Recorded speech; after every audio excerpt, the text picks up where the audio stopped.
Hello all, welcome to Sakshi classes. How are you all? So आज हम discuss करेंगे the most important topic of a business environment, that is the fiscal and the monetary policies of over nation. तो ये जो आपका part है fiscal and monetary policy, this is a part of your economic environment and इसे हम discuss करने वाले हैं आज। तो सबसे पहले तो अगर तक आप लोगों ने मेरे चैनल को सब्सक्राइब नहीं करा है तो प्लीज़ आप लोग मेरे चैनल को सब्सक्राइब कर लीजिएगा एंड साथ ही साथ बेल आइकन दबा दीजिएगा ताकि जब भी मैं कोई वीडियो डालूँ आप लोग को नोटिफिकेशन मिलती रहे, आप लोग इजीली मेरे वीडियोज़ को देख लें। ध्यान रखिएगा सब्सक्राइब करने के साथ साथ बेल आइकन दबाइएगा, वरना आप लोगों को नोटिफिकेशन नहीं मिलेगी एंड आप लोग हो सकता है मैं कभी कभार जो पे लाइव क्लासेस भी देती हूँ तो आप लोग मिस कर जाएँ। So please don't do that and click on the notification bell icon. इसी के साथ साथ आप मुझे अनअकैडमी पर फॉलो कर सकते हैं। आप सर्च करेंगे साक्षी सक्सेना तो मेरी प्रोफाइल आप लोगों के सामने आ जाएगी and on the Unacademy I am providing all the free courses there over there for the both the paper 1 and paper 2 and for that purpose जो मेरी PDF है वहाँ पे आपको अवेलेबल हो जाएंगी या फिर जो खुद के मेरे हैंड रिटन नोट्स वगैरह होते हैं मैं सब टेलीग्राम ग्रुप पे अपने शेयर कर देती हूँ। प्लीज़ आप लोग मेरा टेलीग्राम ग्रुप पे ज्वाइन कीजिए। टेलीग्राम ग्रुप के लिंक जो है डिस्क्रिप्शन बॉक्स में ऑलरेडी गिवन है, तो आप लोग वहाँ पे मेरे चैनल को ज्वाइन कर लीजिएगा ताकि आप लोगों को डेली अपडेट्स जो है मिलते रहें। ठीक है, तो स्टार्ट करते हैं अपना टॉपिक आज का। इकोनॉमिक पॉलिसीज हम पढ़ेंगे। In my the previous video, last to last video में आपने देखा होगा कि मैंने आपको बताया था इकोनॉमिक सिस्टम क्या होता है and the various type of economic system, but today we will move further। और आज हम डिस्कस करने वाले हैं the economic policies of over nation. आपको मैंने चार्ट के रूप में बताया था कि हमारे 3 टाइप्स की होती हैं, economic environment, economic system, economic policies and economic conditions. तो economic system as we have already discuss, so today आज हम डिस्कस करेंगे इकोनॉमिक पॉलिसीज के बारे में एंड फर्दर जिसके बाद नेक्स्ट वीडियो आएगी उसके अंदर हम डिस्कस करेंगे इकोनॉमिक कंडीशंस के बारे में। So firstly about economic policies. Economic policies क्या हैं?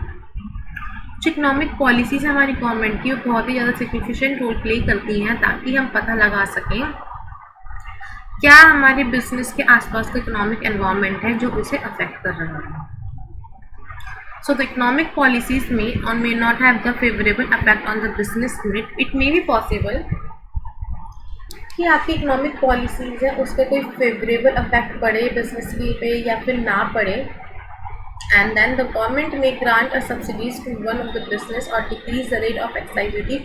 और ये भी हो सकता है कि गवर्नमेंट जो है हो सकता है किसी एक बिज़नेस को सब्सिडी दे दे या फिर किसी एक बिज़नेस के या किसी के लिए जो है एक्साइज ड्यूटी या कस्टम ड्यूटी कम कर दे, but as compare to other business unit उनके लिए एक्साइज ड्यूटी जो है बढ़ा दे, कस्टम ड्यूटी बढ़ा दे। तो ये सारे फैक्टर्स जो है आपके बिजनेस को बहुत ज़्यादा अफेक्ट करते हैं। तो इकोनॉमिक पॉलिसीज़ आपके तरीके से वो वाली पॉलिसीज़ होती हैं जिसके अंदर गवर्नमेंट जो है बहुत मेजर रोल प्ले करती है जिससे आपकी कंपनी का इकोनॉमिक एनवायरनमेंट जो है अफेक्ट होता है।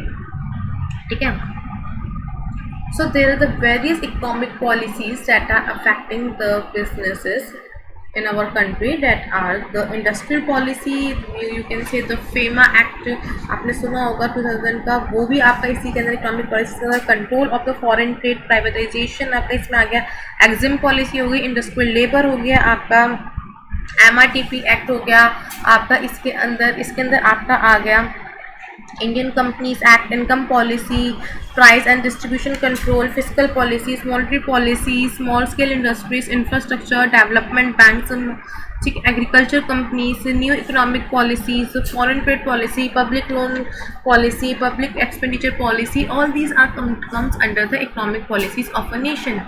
ठीक है, जो आपकी बिजनेस की वर्किंग को अफेक्ट कर रहे हैं। But today in this class, आज की वीडियो के अंदर हम सिर्फ डिस्कस करेंगे about the fiscal and the monetary policy. इन दो पॉलिसी के बारे में डिस्कस करेंगे। लेटर ऑन आपका MRTP एक्ट हो गया, फेमा एक्ट हो गया, लिबरलाइजेशन हो गया, प्राइवेटाइजेशन हो गया, एग्जाम पॉलिसी हो गई, ये सब जो है हमें डिटेल में डिस्कस तो करने हैं ही, बट आज की क्लास में सिर्फ हम डिस्कस करेंगे the fiscal and the monetary policies of our nation.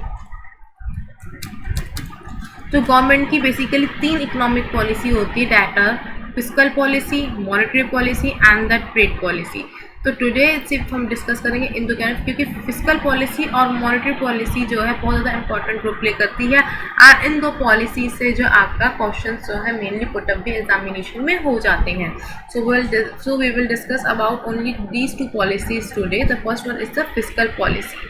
अब सबसे पहले अगर हम बात करें फिस्कल पॉलिसी की, ये मैंने आपको डायग्रामेटिक एक्सप्लेनेशन दे रखा है इससे क्या समझते हैं, बट उससे पहले हम समझते हैं कि फिस्कल पॉलिसी है क्या, फिर आपको मैं डायग्राम से समझाऊंगी। तो जो फिस्कल पॉलिसी है, सबसे बड़ी बात ये क्या है, ये बजटरी पॉलिसी भी कहलाती है, और ये पॉलिसी आपकी रिलेटेड होती है किससे, हमारी कंट्री का कितना इनकम हो रही है, कितनी एक्सपेंडिचर हो रही है, इससे आपकी रिलेटेड होती है। So the fiscal policy we mean the government tax rates, public expenditure and the public borrowing। तो फिस्कल पॉलिसी से हम क्या समझते हैं, सारे गवर्नमेंट के टैक्स रेट्स, पब्लिक एक्सपेंडिचर्स और पब्लिक बोरोइंग्स, ठीक है, जो भी आपकी गवर्नमेंट के टैक्स रेट होते हैं, पब्लिक का जो कितना खर्च हुआ है, पब्लिक ने कितना पैसा गवर्नमेंट से लिया है, तो ये सब किस में आता है, आपका फिस्कल पॉलिसी के अंदर आता है। और इन सब की वजह से गवर्नमेंट जो है ना, कंजप्शन कितनी हो रही है ये पता लगा पाती है, इन्वेस्टमेंट कितनी हो रही है, सेविंग हैबिट्स कितनी है लोगों की, और उसको कैसे रिस्ट्रिक्ट करा जाए, ये सब हम किसके अंदर पढ़ते हैं, फिस्कल पॉलिसी के अंदर पढ़ते हैं। फॉर एग्जाम्पल, इससे अगर हम एग्जाम्पल से पढ़ें, there is a inflation in a country के अंदर इन्फ्लेशन आ गई है। इन्फ्लेशन का मतलब क्या होता है, जब लोग जो है ज़्यादा से ज़्यादा परचेज करते हैं, इसलिए क्या होता है, हमारे गुड्स की डिमांड भी इंक्रीज हो जाती है। लाइक टुडे हमारा जो कोविड-19 की सिचुएशन है, जब स्टार्टिंग में जो मार्च में क्या हुआ था, जब हमारा लॉकडाउन शुरू हुआ था, एकदम से क्या पीपल ने क्या था, हाई परचेजिंग पावर हो गई थी, लोग ज़्यादा से ज़्यादा खरीदने लग गए थे, लेकिन हमारी जो डिमांड थी गुड्स की एक तरीके से वो भी इंक्रीज हो गई। उस टाइम तो ठीक है, but for in the future ये डिमांड इंक्रीज हो रही है, तो गवर्नमेंट उसको कैसे कंट्रोल करेगी, एकदम से इतनी डिमांड ना हो, तो गवर्नमेंट क्या करेगी, हो सकता है कि गवर्नमेंट जो है आपके जो गुड्स और सर्विस उस पर टैक्स बढ़ा दे, ठीक है, या कॉर्पोरेट टैक्स कर दे ज़्यादा, जिससे क्या हो, वही सामान जो है आपका महंगा हो जाए, और पीपल क्या करें, ज़्यादा से ज़्यादा परचेज इतना ना करें कि वो स्टॉक में करके रख लें। And but in during the deflationary period, यानी कि जब लोग बहुत कम से सामान खरीदते हैं, तो गवर्नमेंट विल रिड्यूस टैक्स, तो गवर्नमेंट क्या करती है, आपके टैक्स को जो है रिड्यूस कर देती है, ताकि ज़्यादा से ज़्यादा लोग जो है अपनी इन्वेस्टमेंट पे खर्च कर सकें। So this is all about the fiscal policy. And fiscal policy को भी हम जो है दो तरीके से पढ़ते हैं, कौन कौन सा, पहला पब्लिक और government expenditure, and the second one is the financing of the government expenditure और द गवर्नमेंट रेवेन्यू। तो पब्लिक और गवर्नमेंट एक्सपेंडिचर के अंदर क्या आता है, आपका पब्लिक कंस्ट्रक्शन, पब्लिक के लिए जो कंस्ट्रक्शन की दी गई है, पब्लिक के लिए जो वेलफेयर करा जा रहा है, या सोसाइटी पे जो खर्च हो रहा है उसका एक्सपेंडिचर, या फिर कोई ग्रांट दी जा रही है, तो ये सब क्या आते हैं आपके पब्लिक और गवर्नमेंट, यानी कि पब्लिक और गवर्नमेंट की तरफ से जो पैसा खर्चा जा रहा है, एक्सपेंडिचर हो रहा है। बट जो हम फाइनेंस कर रहे हैं किसी गवर्नमेंट एक्सपेंडिचर में या गवर्नमेंट रेवेन्यू के अंदर, तो उसके अंदर क्या आता है, आपका टैक्स हो गया, पब्लिक डेप्ट हो गया, फिस्कल डेफिसिट हो गया, ठीक है। अब हम बात करते हैं what are the various objectives of the fiscal policies. Various objectives क्या है फिस्कल पॉलिसीज के, सबसे पहला, it was implemented for the promotion of the import and export in the trade. ये किस लिए इम्प्लीमेंट करा जाता है, ताकि आपका इम्पोर्ट और एक्सपोर्ट जो है ज़्यादा से ज़्यादा जो है प्रमोट हो सके। It was formulated to bring the price stability and to control the inflation. ये फिस्कल पॉलिसी इसलिए फॉर्मुलेट होती है ताकि प्राइस की स्टेबिलिटी हम ला सकें, ठीक है, मार्केट के अंदर, और इन्फ्लेशन को क्या कर सकें, हम कंट्रोल कर सकें। The fiscal policy helps in increasing the national income of the country. Fiscal policy की वजह से जो हमारी कंट्री की जो नेशनल इनकम है ना, वो भी जो है इंक्रीज हो सकती है। तो इसलिए जो फिस्कल पॉलिसी का जो हम क्या करते हैं, यूज़ करते हैं। It emphasis on equitable distribution of income and wealth. And fiscal policy की वजह से ये कोशिश करी जाती है कि जो हमारे डिस्ट्रीब्यूशन है इनकम का, ठीक है, वो जो है बेसिकली इक्वली करा जाए, और ये जो है बैलेंस ऑफ पेमेंट यानी कि BOP के डेफिसिट्स को क्या करती है, ये रिड्यूस कर देती है, कम कर देती है fiscal policy. So now comes the monetary policy, and for the monetary policy firstly we have to know about what is a monetary policy। Monetary policy कौन सी पॉलिसी होती है, जिसके अंदर आपकी सारी जितनी भी आपकी कंट्री के अंदर जो है मनी की सप्लाई हो रही है या बैंक क्रेडिट हो रहा है कंट्री के अंदर, वो सब चीज़ें आती हैं। So this is a policy refers to the policy regarding to the money supply and the bank credit in the country, and in turn influences the savings, investment and consumer expenditure in the economy। तो ये policy क्या कहलाती है, आपकी वो policy जिससे आपकी regular money supply और बैंक क्रेडिट कंट्री में कितना है हम उसे डिटरमाइन कर सकें, और ये इन्फ्लुएंस करती है सेविंग, इन्वेस्टमेंट्स को और कंज्यूमर के एक्सपेंडिचर्स को, जो कि हमारी इकोनॉमी के अंदर हो रहे होते हैं। तो ये फॉर्मुलेट और अनाउंस किसके थ्रू की जाती है, हमारे सेंट्रल बैंक ऑफ कंट्री के थ्रू जो है करी जाती है। जो मॉनेटरी पॉलिसी है वो किस लिए यूज़ करे जा सकते हैं हम, कि हम एक्सचेंज रेट्स जो हमारी कंट्री की करेंसी है उसको हम इन्फ्लुएंस कर सकें, बढ़ा सकें. So there are the three types of tools that we used in two types of tools that we use in the monetary policy, that are the qualitative and the quantitative. As discuss in this diagram, monetary policy को हम दो terms में जो है हम समझते हैं, quantitative and qualitative. Quantitative में क्या आता है, आपका बैंक रेट आ गया, ओपन मार्केट ऑपरेशंस आ गया, चेंज इन CRR आ गया, चेंजेस इन LRR आ गया, ठीक है, और स्टैचुटरी लिक्विडिटी रेशियो आ गई. और जबकि क्वालिटेटिव में आपका आ गया change in margin requirement of loan, rationing of credit, direct action and moral suasion. तो हम पढ़ते हैं सबसे पहले क्वांटिटेटिव के अंदर क्या क्या चीज़ें आती हैं और इसका मतलब क्या होता है. क्वांटिटेटिव क्रेडिट कंट्रोल पॉलिसी के अंदर हमारे 3 टूल्स आते हैं. कौन कौन से, हमारे bank loan, sorry bank rate, open market operations, variable reserve ratio यानी कि VRR. अब हम पढ़ते हैं बैंक रेट क्या होता है. बैंक रेट वो रेट होता है जिसकी वजह से जो सेंट्रल बैंक है वो रीडिस्काउंट करता है हमारे एलिजिबल बिल्स को, जो कि पहले से ही डिस्काउंटेड होते हैं कमर्शियल बैंक्स के थ्रू.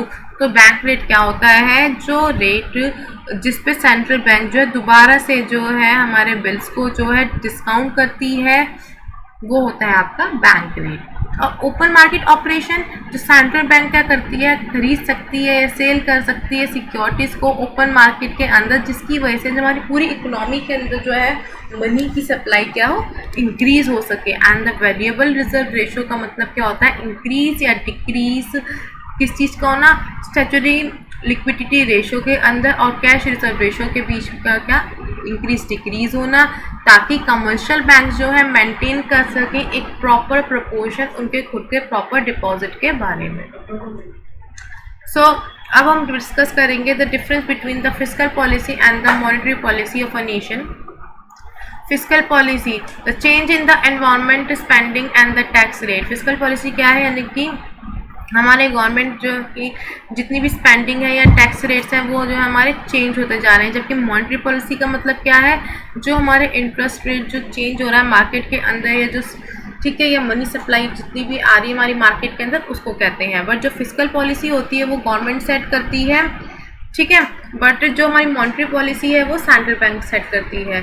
फिस्कल पॉलिसी के अंदर जो है कोई भी स्पेसिफिक टारगेट नहीं होता है, बट मॉनेटरी पॉलिसी के अंदर टारगेट इन्फ्लेशन पीरियड होता है. फिस्कल पॉलिसी के अंदर जो है साइड इफेक्ट होता है गवर्नमेंट का, वो जो बजट और उनकी बोरोइंग पे पड़ता है. लेकिन मॉनेटरी पॉलिसी के अंदर साइड इफेक्ट किससे पड़ता है, एक्सचेंज रेट और हाउसिंग मार्केट पे जो है पड़ता है. Strong political dimension to changing tax rate, यानी कि फिस्कल पॉलिसी के अंदर स्ट्रॉन्ग पॉलिटिकल डायमेंशन होता है जिससे हम जो है टैक्स रेट को चेंज कर सके. बट मॉनेटरी पॉलिसी के अंदर जो है ये डिपेंडेंट होते हैं पूरे पॉलिटिकल प्रोसेस के अंदर. So this is all about the fiscal and the monetary policy and I also differentiate about this. तो आज की वीडियो में अगर आपको कोई प्रॉब्लम होती है तो आप मुझे बताएं एंड कोई नीचे कमेंट बॉक्स करके. एंड अगर आपको मेरी वीडियो अच्छी लगे तो प्लीज़ इसे लाइक कीजिए एंड शेयर कीजिए. So thank you all.